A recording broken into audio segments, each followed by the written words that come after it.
Olá, amigos! Sejam bem-vindos ao meu canal. Eu sou Valéria Fraicino, psicóloga clínica, também conhecida como Valéria de Totti no meio literário, como todos vocês já sabem. O nosso assunto de hoje é sobre uma doença psiquiátrica, TOC. Já ouviu falar? Transtorno obsessivo compulsivo. Vou falar sobre esse assunto porque alguns pacientes me pedem para falar e outras pessoas também que me conhecem já pediram para eu falar de alguma forma dessa doença. Hoje eu vou dar uma explanação do que é e provavelmente usaremos outros vídeos para dar maiores explicações, porque as doenças psiquiátricas, como eu já lhes disse, não são coisas simples de se explicar e elas precisam de algumas sequências. E para que os vídeos não fiquem muito extensos, muito grandes, muito longos, né? Eu prefiro falar de alguma maneira. Hoje eu vou falar o que é. O transtorno obsessivo compulsivo, o TOC, ele é uma doença psiquiátrica sim. E ele é uma mistura de uma grave ansiedade misturada com compulsão e obsessão.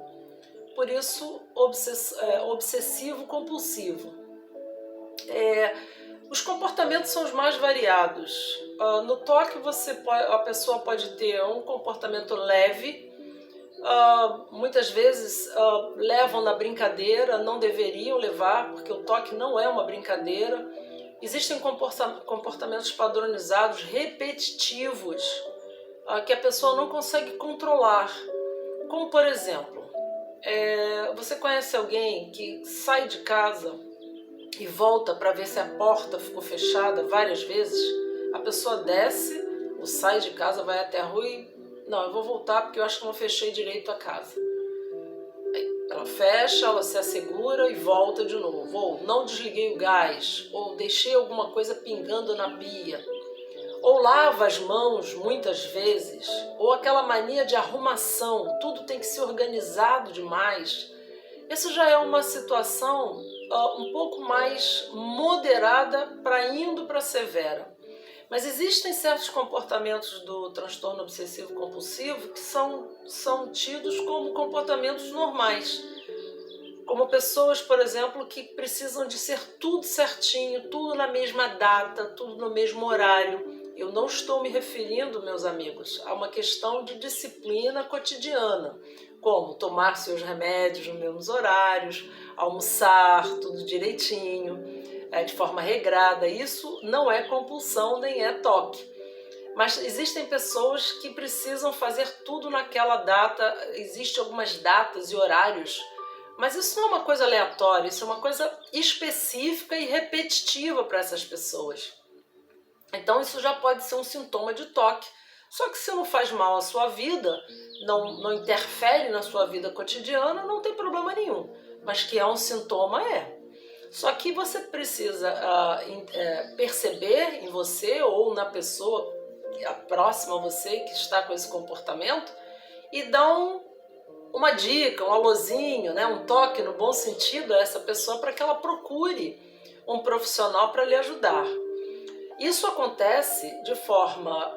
o TOC, como qualquer doença psiquiátrica, ela pode ser genética, ela pode ser de forma ambiental, ou seja, ela vai sendo adquirida, geralmente pessoas que repetem padrões durante muito tempo, e aí elas acabam ficando com aquele comportamento sistemático, e isso pode ser desenvolvido.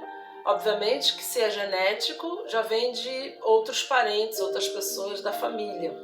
Mas às vezes as pessoas convivem com pessoas muito ansiosas, muito agressivas, muito irritadas, ou elas têm um sistema diário que é sistêmico por muito tempo e elas vão adquirindo padrões de comportamento sistêmicos. Isso faz com que a pessoa não consiga desenvolver a sua cognição, ela não consiga se expandir e a mente dela vai ficando quase que atrofiada, né? Porque ela não consegue ter uma maneira criativa.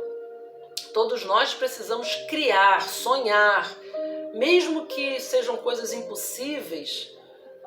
Raras são as coisas impossíveis no ser humano de realizar, ok?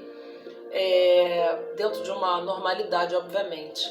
Mas quando a pessoa ela adquire um padrão de pensamento onde ela fica só pensando naquilo durante anos e anos e anos, isso pode ser um sintoma do toque. Outra coisa também que nós observamos na área psiquiátrica ou psicológica são pessoas que não vivem as suas próprias vidas e se preocupam demais com a vida dos outros, com as pessoas que estão à sua volta, com pessoas que convivem, às vezes até próximo, no trabalho, no vizinho. Ao invés da pessoa olhar para dentro dela e começar a criar, a reinventar a sua vida, elas ficam o tempo inteiro pensando na vida das pessoas que estão à sua volta. Muitas vezes isso é sim toque, obsessão, pensamento obsessivo, mente obsessiva, mas as pessoas configuram isso como fofoqueiros, como pessoa fofoqueira que se mete na vida do outro, e pode não ser, pode ser a doença se instaurando nessa pessoa. Então, são dicas que eu dou para que a pessoa tenha cuidado. Comportamentos como medos de sair à rua, medo de andar de elevador, medo de ser assaltado. Agora mesmo, nessa época de pandemia que nós estamos, eu tenho visto muito no meu consultório, mas muito, muito. Pessoas que estão desviando, né? Porque a nossa psique, ela é igual uma veiazinha, né? Se você seca aqui essa variz, ela vai entrar por outras vias onde você simplesmente não consegue controlar. Então, começou com medo da doença. Então, vamos colocar máscara, vamos colocar álcool em gel, vamos colocar no começo até luvas e uma máscara e um protetor de acrílico.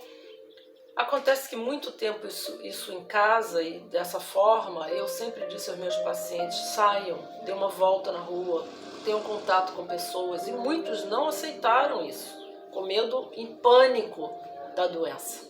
O que aconteceu? Aconteceu que quando houve um pouco mais de relaxamento e as pessoas começaram a ter que sair, muitos estavam compulsivos, muitos estavam com sintomas de toque, porque os medos não se justificavam mais pela doença. Mas eu vou à rua, eu vou ser assaltada, ou assaltado, né? Eu não estou falando só de mulheres, estou falando de mulheres e homens, são comportamentos. E se eu for à rua, eu não sei mais, será que o mercado, será que a farmácia? São justificativas que não procedem para um mundo de pessoas normais, onde antes da pandemia todo mundo tinha que fazer, era quase que no piloto automático, todo mundo saindo. Então o toque, ele é de uma ansiedade junto com a compulsão e a obsessão. Não há quem faça essa pessoa mudar de ideia. Uma outra coisa também que no toque, quem banaliza ou quem ignora a doença, não sabe a real doença, chama de teimoso.